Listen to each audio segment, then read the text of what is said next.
ते नमो नमः।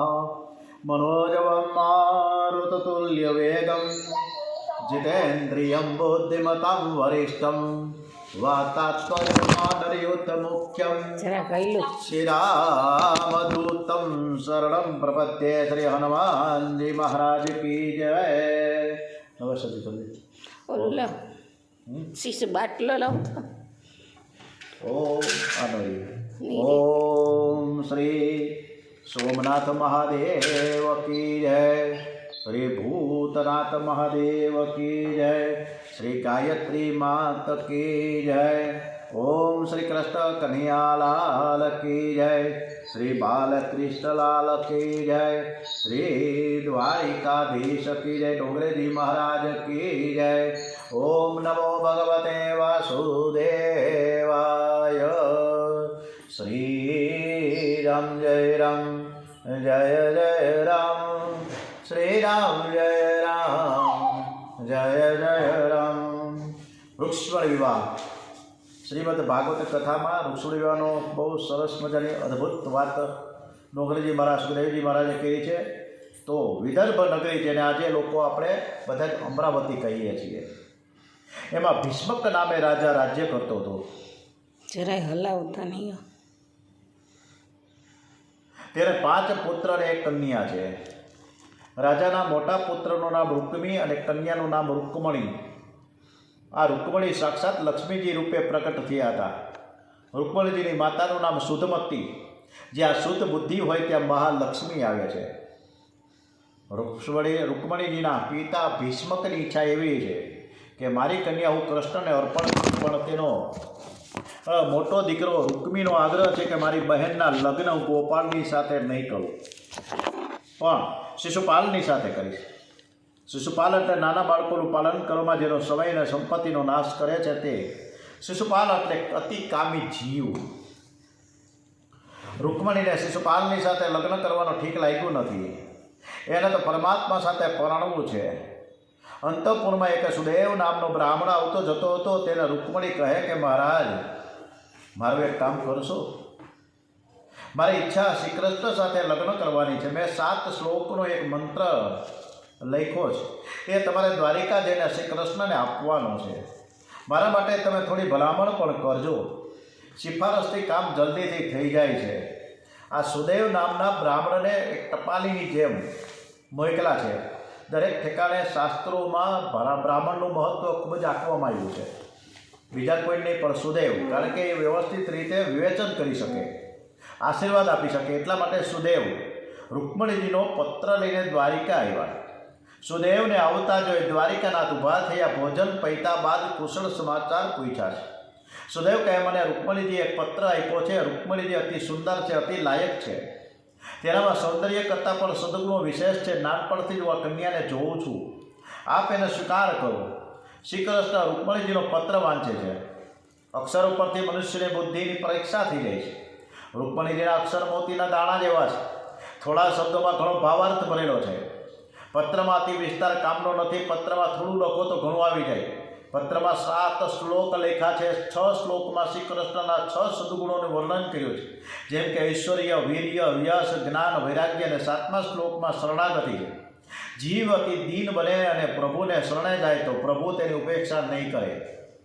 રૂક્મણીજીએ પત્રમાં શ્રી કૃષ્ણને 2 સંબોધન લખ્યા છે, હે ભુવન સુંદર, હે અચ્યુત। विष्णु सहस्त्र नामना पाठ में भगवान नाम अच्युत आवे। अच्युत एटले जेने कामनो स्पर्श नहीं, जे पूर्ण निष्काम है। श्रीकृष्ण निष्काम है, तेथी तेने अच्युत कहेवामां आवे छे। सूर्य विना अंधकार दूर थाय ने सूर्यने अंधकारनो स्पर्श थाय नहीं, तेम श्रीकृष्ण पासे काम आवी शके नहीं। रुक्मणीजीए बीजो संबोधन लख्युं छे कि हे भुवन सुंदर। श्रीकृष्ण समान कोई सुंदर नहीं, श्रीकृष्ण अति सुंदर है। करोड़ों सूर्य करता पण श्रीकृष्ण सुंदर है, प्रकाशमय है अने आनंद आपनार है। संसार में जे कई सुंदरता भाषे है ते श्रीकृष्णना सौंदर्यनो अंश मात्र है। रुक्मणी कहे छे, हूँ पार्वतीनुं पूजन करवा जाऊँ त्यारे आप त्यां आवी अने मने रथमां बेसाडीने लई जजो। मने विश्वास है कि आ दासीनो अवश्य तमे स्वीकार करशो। कदाच मारा अल्प पुण्यने कारणे तमे मारो आ जन्ममां स्वीकार न करो तो आपने मेळववा माटे बीजो જન્મ લઈશ, 100 જન્મ, 1000 જન્મ લઈશ, પણ વરીશ તો તમને બીજા કોઈ પુરુષને હું અટકીશ પણ નહીં. મારે તો નિષ્કામ પરમાત્માની સાથે જ પરણવું છે. અંતે પત્રમાં રૂકમણીજીએ પોતાનો દ્રઢ નિશ્ચય જાહેર કર્યો છે. પરમાત્માએ દારૂક સારથીને બોલાવી રથ તૈયાર કર્યો છે. આવી વ્યક્તિ સુદેવ બ્રાહ્મણને પણ રથમાં સાથે લીધા છે. ભૂદેવને વંદન કર્યા, ગણપતિ મહારાજનું સ્મરણ કર્યું. હરિ ઓમ ગણાનંદા ગણપતિ ગુણવામહે, પ્રિયાનંદા પ્રિયપતિ ગુણવામહે, નિધિ નંદા નિધિપતિ ગુણવામહે. વસો મમ आहम जानी गर्भधमा तुम जासी गर्भधमा. हरि ओम श्री मंगलपते नमो नमः. આ મંત્ર બોલીને ઘરની બહાર નીકળીએ ને તો કોઈ વિઘ્ન આવે નહીં. શ્રી કૃષ્ણ તો એક જ રાતમાં વિદર્ભ નગરીમાં આવ્યા છે. વિદર્ભના લોકો દ્વારિકાનાથ શ્રી કૃષ્ણના દર્શન કરે છે. બધા કહે છે કે રૂકમણી માટે લાયક વર તો આ જ છે. આ બંને લક્ષ્મી નારાયણ જેવા દેખાય છે. રૂકમણી સુદેવ બ્રાહ્મણની પ્રતીક્ષા કરે છે અને થાય છે કે હજુ ભૂદેવ કેમ પધારતા નથી. અને ત્યાં જ સુદેવ બ્રાહ્મણ રૂકમણીજીની પાસે આવ્યા છે. પ્રાચીન કાળમાં રાજકન્યા પાસે બ્રાહ્મણ સિવાય કોઈ પણ વગર પૂછે જઈ શકતું નહીં. બ્રાહ્મણ ખૂબ જ પ્રસન્ન દેખાય છે. એને જોઈને જ રૂકમણી સમજી ગયા કે કામ કરીને આવ્યા હોય એવું લાગે છે. રૂકમણી બ્રાહ્મણને પ્રણામ કરે છે. સુદેવ કહે, બેટા હું દ્વારિકાનાથને સાથે લઈને આવ્યો છું. પ્રભુએ તારો સ્વીકાર કર્યો છે. તું પાર્વતીની પૂજા કરવા જાન, ત્યારે પ્રભુ આવશે અને પૂજા બાદ તને રથમાં બેસાડીને દ્વારિકા લઈ જશે.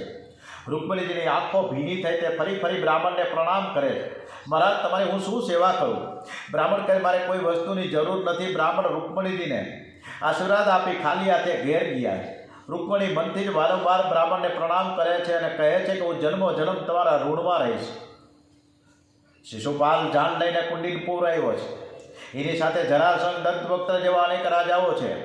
એણે સાંભળ્યું છે કે શ્રી કૃષ્ણ આવ્યા છે. તેથી શિશુપાલ ગભરાયો. અતિ કામી અતિ વિકલ હોય છે. શિશુપાલ જરાસંઘને કહે છે કે કૃષ્ણને ચોરી કરવાની ટેવ પડી છે. ક્યાંક મારી વહુને ચોરીને લઈ જાય તો? જરાસંઘ તેને હિંમત આપીને કહે છે કે તું ગભરાઈશ નહીં. અમે ફક્ત લાડવા થોડા ખાવા આવ્યા છીએ. અમે તારા માટે લડીશું. રૂકમી ત્યાં આવીને કહે કે તમે ચિંતા કરો છો નહીં. મેં એવો બંદોબસ્ત કર્યો છે કે મારી બહેન પાસે કોઈ ચકલું પણ ફરકી ન શકે. એ પાર્વતીના મંદિરે જશે અને ત્યારે મારા પહેરવાનો ઘણી તલવારે તેનો પહેરો ભરશે. આ બાજુ 16 સખીઓ રૂકમણીજીને સોનાના પાટલે બેસાડીને માંગલિક સ્નાન કરાવે છે. અને સ્નાન કર્યા પછી શૃંગાર કરે છે. શૃંગાર પછી રૂકમણીજી તુલસીની પૂજા કરે છે. બાલકૃષ્ણ લાલની સેવા કરે છે, પ્રદક્ષિણા કરે છે. પછી તો માતા પિતાને વંદન કરે છે. માતાજી કહે, બેટા તારું લગ્ન થવાનું છે, તેથી આજે તું પાર્વતીના મંદિરે ચાલતી જા. પિતા આશીર્વાદ આપે છે. આ કન્યા જેને ઘેર જશે તે બહુ સુખી થશે. એવો આ કન્યાનો યોગ છે. માતા પિતાને વંદન કરી રૂકમણી દ્વાર સુધી પધારે છે. અને કંઈક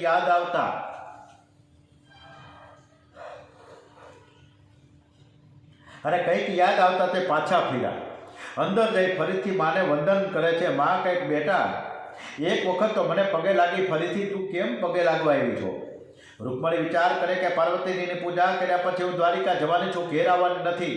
હવે માને ઘેર ફરી ક્યારે આવવાનું થશે કાંઈ નક્કી નથી. તેથી એ માને છે કે વારંવાર વંદન કરે છે. પછી તો 16 સખીઓની સાથે રૂકમણીજી ધીરે ધીરે ચાલે છે. પદા ચલંતી કલહ હંસગામીની હંસ જેવી ચાલ છે. રૂકમણીજી પૂજા કરીને મંદિરની બહાર આવ્યા છે. એવો ધીરે ધીરે પગથિયા ઉતરે છે. રાજાઓ રૂકમણીજીને તાકીને જોવા લાગ્યા છે. બધા જ કામાંધ થયા છે. અરે એ જ સમયે પ્રભુ સારથીને કંઈક રથ લઈ જા. સારથી નીચે પડેલા રાજાઓ પરથી રથને કુદાવે છે.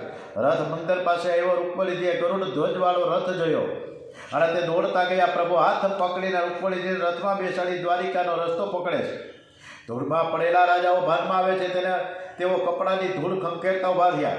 ચારે બાજુ બૂમાબૂમ થઈ ગઈ. કૃષ્ણ રૂકમણીજીને લઈ ગયો. શિશુપાલ જરાસંઘને કહે છે કે આજે મારું નાક કપાયું છે. જરાસંઘ અમે બધા તેની સાથે લડીને કન્યાને પાછી લાવીશું. આમ કહીને શિશુપાલ, દંતવક્ત્ર, જરાસંઘ વગેરે કૃષ્ણની સામે લડવા નીકળ્યા છે. આ બાજુ દાઉદજી મહારાજને દ્વારિકામાં ખબર પડી. બંને ભાઈઓમાં એવો પ્રેમ છે કે બંને સાથે જ ભોજન કરે છે. તેઓ પાટલે બેઠા છે. શ્રી કૃષ્ણની રાહ જુએ. વળી ખબર પડી કે વિદર્ભ નગરીથી એક બ્રાહ્મણ આવેલો અને એની સાથે શ્રી કૃષ્ણ ઉતાવળે ગયા છે. કનિયો બહુ જ શરમાળ છે, મને વાત પણ ન કરી. ત્યાં તો રાજાઓ તેની સાથે યુદ્ધ કરશે. બલરામ રાત્રે જ લશ્કરની સાથે વિદર્ભ નગરી તરફ રવાના થયા છે. અહીં રાજાઓ લડવા તૈયાર થયા છે ત્યાં દાઉદજી આવી પહોંચ્યા. દાઉદજીને જોઈ લડવા નીકળેલા રાજાના મોત ત્યાં મળી ગયા. દાઉદજી જેવું પરાક્રમ કરે છે કે શિશુપાલ, જરાસંઘ વગેરે રાજાઓની બધી જ સેના છીનભીન થઈ ગઈ.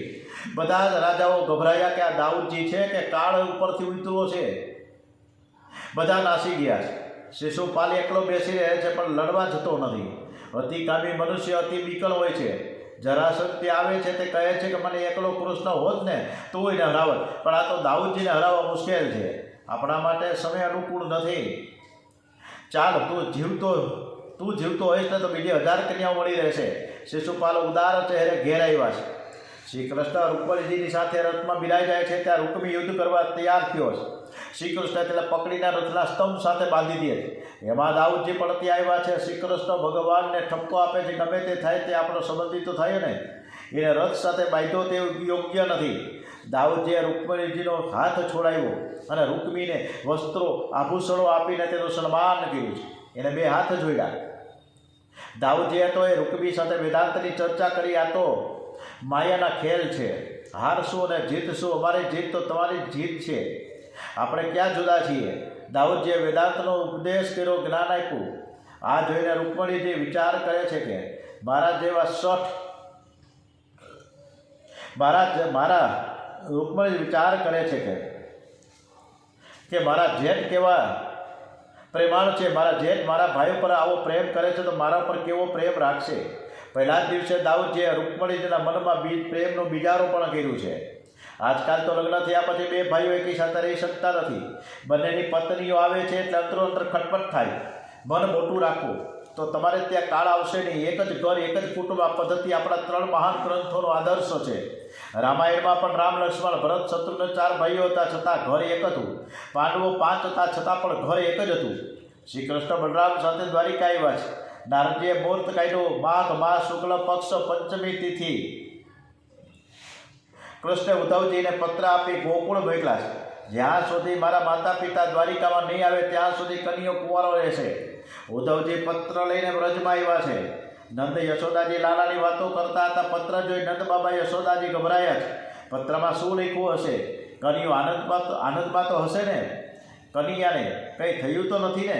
નંદ બાબા પુત્ર વાંચે છે. પત્ર વાંચી નંદ બાબા અને યશોદાજી ખૂબ ખુશ થયા. પણ કનિયો ગોકુળ આવ્યો નથી. ત્યાં સુધી મારે દ્વારિકા જવું નથી. તેના લગ્નના દિવસે આખા ગામને જમાડીશું. નંદ બાબાએ જવાબ આપ્યો નથી. શ્રી કૃષ્ણ સમજી જાય છે. બલરામજીને કહે કે મોટા ભાઈ, મેં સાંભળ્યું છે કે મા આપણને યાદ કરે છે. બાબાજી આપણને યાદ કરે. ચાલો મા પાસે જઈએ. બંને ભાઈઓ ગોકુળ પધાર્યા છે. આજે યશોદામાને કનિયો બહુ યાદ આવે છે. આજે મને બહુ સુકન થાય છે. કનિયો જરૂર આવશે. આંગણામાં કાગડો પણ કા કા કા કરે છે. યશોદા મૈયા આંગણામાં ઊભા રહીને કાગડાની સાથે વાતો કરે છે. ત્યારે શ્રી કૃષ્ણ અને બલરામ રથમાંથી નીચે ઉતરે છે. યશોદાજીને વંદન કરે છે. માને જોતા જ આંખમાં આંસુ આવ્યા છે. માને કહે છે, માં, હું અહીંથી ગયા પછી એવો તો ફસાયો છું કે તમને મળવા આવી શક્યો નથી. માં, મને માફ કરો. આજે યશોદામાને આનંદ સમાતો નથી. બેટા, તું કેટલો મોટો થઈ ગયો. હવે કેવો બધો સરસ મજાનો સુંદર લાગે છે. યશોદામાએ શ્રી કૃષ્ણ બલરામને પાટલે બેસાડી નજર ઉતારી. શ્રી કૃષ્ણ આવવાની ખબર પડતા જ ગોપીઓ દર્શન કરવા દોડતી આવે છે. બધાને આનંદ થયો છે. આજે જાણે વ્રજવાસીઓના પ્રાણ આવ્યા હોય. શ્રી કૃષ્ણ માને કહે છે કે માં, તું દ્વારિકા નહીં આવે તો તારો કનિયો કુંવારો રહેશે. માં, હું તને લેવા આવ્યો છું. દ્વારિકાની અતિ સંપત્તિમાં પણ શ્રી કૃષ્ણ અતિશય સાવધાન છે. એ વ્રજવાસીઓના પ્રેમને ભૂલ્યા નથી. નંદ બાબા અને યશોદા મૈયા વ્રજવાસીઓને ગોપીઓને લઈને શ્રી કૃષ્ણ દ્વારિકા પધારે છે. દ્વારિકા પાસે ગોપી તળાવ છે. ગોપી તળાવ પાસે ગોપીઓનું મુકામ છે. શ્રી મહાપ્રભુજીએ ત્યાં ભાગવતનો પાઠ કર્યો છે. લગ્ન માધવપુરમાં થયું છે. વસંત પંચમીના દિવસે ભીષ્મક રાજાને પણ ત્યાં આવ્યા છે. શ્રી કૃષ્ણ રૂકમણીજીનું લગ્ન થાય છે. દુર્વાસાના શ્રાપથી દ્વારિકામાં શ્રી કૃષ્ણ રૂકમણીજી બિરાજતા નથી પણ માધવપુરમાં સાથે બિરાજે છે. પરમાત્માના સોનાના સિંહાસનમાં બિરાજેલા છે. મધુ પર વિધિ કરી રૂકમણીજીને માયરામાં પધરાવ્યા. બ્રાહ્મણો સ્વસ્તિ વાંચન કરે છે. વ્રજવાસીઓ અંતરપટ ધૈર્યો અને કહ્યું કે પછી તો મોટા ઘરની છાપ આવી. બહુ વિધિવત આપણે આ લગ્ન વૃંદાવનની કથામાં પણ હર વર્ષે તો કથામાં કરીએ છીએ, પણ આ વખતે પણ સરસ સુશોભન સાથે રૂક્ષ્મણી વિવાહના મંડપ રચાશે અને એમાં ત્યાં રૂક્ષ્મણીજી અને કૃષ્ણ ભગવાનના લગ્ન થશે. આપણે બપોર પછીનો એ કાર્યક્રમ છે. મારા પ્રભુના કપાળ ઉપર કસ્તુરીનું તિલક છે. વક્ષસ્થળ પર કૌસ્તુભ મળે છે. નાસાગ્રે અતિ સુંદર મોતીની વાળી છે. હથેળીમાં વાંસળી છે. હાથમાં કંકણ છે. આખાએ શરીર પર હરી ચંદનનો લેપ કરેલો છે અને ગળામાં મોતીની માળા છે. ગોપીથી ઘેરાયેલા એવા પ્રભુ હંમેશા સર્વનું કલ્યાણ કરો. લક્ષ્મીનારાયણ જય જયકાર થયો છે. રૂક્ષ્મણીજી સાક્ષાત મહાલક્ષ્મી છે. કૃષ્ણ સાક્ષાત નારાયણ છે. રૂક્મણીજીની સાથે શ્રી કૃષ્ણ સુવર્ણ સિંહાસન પર બિરાજ્યા છે. શ્રી કૃષ્ણની સાથે રૂક્મણીજીના દર્શન કરતા ગોપીઓને અતિશય આનંદ થયો છે. તેમનું ધ્યાન કરતી કરતી ગોપીઓ પરમાત્માના ચરણોમાં લીન થઈ છે. ગોપીઓના શ્રીઅંગની મોટી માટી થઈ, તેનું નામ છે ગોપીચંદન. રૂક્મણીજી દ્વારિકામાં પધાર્યા ત્યારથી દ્વારિકાની શોભા બહુ વધી ગઈ. વૈષ્ણવો કહે છે કે રૂક્મણીજી રાજકન્યા નહીં પરંતુ સાક્ષાત મહાલક્ષ્મી છે. શ્રી કૃષ્ણ આદિ નારાયણ છે અને અમે લક્ષ્મી નારાયણના દર્શન કરીએ છીએ. ઓમ શ્રી કૃષ્ણ કનૈયાલાલ કી જય. રૂક્ષ્મણી વિવાહ છે એ માધવપુરમાં મધુવનમાં લગ્ન થયા હતા અને ચૈત્ર મહિનામાં ચૈત્ર સુદ 12 માધવપુર ઘેર ત્યાં માધવરાયજી અને રૂક્મણીજીના મંદિર છે. અને નોમને આઠમ કે નોમને દિવસે કે કંકોત્રી લખાઈ પછી રૂક્મણીજીનું જે બીજું સ્વરૂપ ત્યાં છે એ ત્યાં એના પિયરે જાય અને તેરસને દિવસે લગ્ન થાય. 12ને દિવસે 13ના દિવસે વાતે ગાતે જાન પાછી આવે અને પછી રૂક્મણીજીનું અને કૃષ્ણ ભગવાનનું સ્વરૂપ આવે. બહુ એ વખતનો રથ લગભગ ઓછામાં ઓછો 10 લાખ રૂપિયાનો બોમ્બેવાળાએ બનાવી દીધો છે. ત્યાં એ રથમાં એ લોકો પાદરથી નીકળે, જે રીતે અહીંયા નીકળ્યા હતા વિદર્ભ નગરીથી ભાગ્યા એવી રીતના જ ભગાવે રથને અને પાછળ બધાય માણસો દોડે. આવો બધો આબેહૂબ દ્રશ્ય ત્યાં જોવા મળે છે. માધવપુરના વૈદિક વિધિથી સંસ્કૃતના શ્લોકોથી સરસ મજાના મધુવનમાં છે. તો ભવિષ્યમાં કોઈને જવાનું હોય તો ચૈત્ર મહિનામાં નોમથી 12 અને 13 એ છેલ્લો કાર્યક્રમ રહે. અબીલ ગલાલ કંકુની 3 દિવસ ફુલેકું ફરે છે ત્યાં. નોમ, દસમ અને 11 આ 3 દિવસ ફુલેકું ફરે. વરાજા નગર યાત્રાએ નીકળે અને એમાં અબીલ ગલાલની છોડો ઉડે. ખૂબ જ અદ્ભુત છે. પછી 12ના દિવસે પણ એટલા બધા અબીલ ગલાલ ઉડે વાત જ કરોમાં. તો આ રીતના બહુ ભવ્ય કાર્યક્રમ છે. તો કોઈક દી ભવિષ્યમાં જવાય. ઓમ શ્રી કૃષ્ણ કનૈયાલાલ કી જય. ગણપતિ મહારાજ કી જય. હનુમાનજી મહારાજ કી જય. ઓમ નમો ભગવતે વાસુદેવાય. શ્રી કૃષ્ણ કનૈયાલાલ કી જય. ડોગરેજી મહારાજ કી જય. ભારત માતા કી જય. વંદે વેદ માતરમ. ઓમ નમો ભગવતે વાસુદેવાય. શ્રી ભાગવત ભગવાનજી મહારાજ કી જય. ઓમ નમઃ પાર્વતી પતય. હર હર મહાદેવ હર.